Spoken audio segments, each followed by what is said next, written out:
ભાવનગરમાંથી વધુ એક સમાચાર સામે આવ્યા છે। જગજારી બનેલા બગદાણા ગામના પૂર્વ સરપંચ નવનીત બાલદિયા પર થયેલા હુમલા મામલે નવો એક ફણગો છે તે ફૂટ્યો છે। આ કેસ સાથે જોડાઈ હવે સોશિયલ મીડિયા પર થયેલી અભદ્ર ટિપ્પણીઓ મુદ્દે પોલીસમાં અરજી કરવામાં આવી છે। જયરાજ આહિર સામે અપમાનજનક પોસ્ટ કરનાર વ્યક્તિ વિરુદ્ધ કાયદેસરની કાર્યવાહી કરવાની માંગ ઉઠી છે।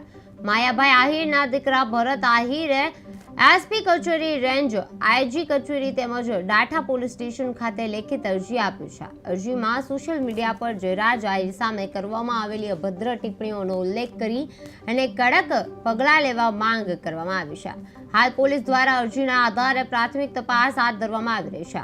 બગદાણા હુમલા કેસમાં નવો વળાંક છે તે સામે આવે છે। સોશિયલ મીડિયા પોસ્ટ મુદ્દે અરજી કરવામાં આવી છે। જયરાજ આહિર વિરુદ્ધ ટિપ્પણી વિવાદ છે તે કરવામાં આવતો હતો, તેના અંગે એસપી અને આઈજી કચેરીમાં રજૂઆત છે તે કરવામાં આવી છે। પોલીસ તપાસ છે શરૂ કરવા લાગી છે। જયરાજ આહિર વિરુદ્ધ ટિપ્પણી વિવાદ છે તે શરૂ થયો હતો।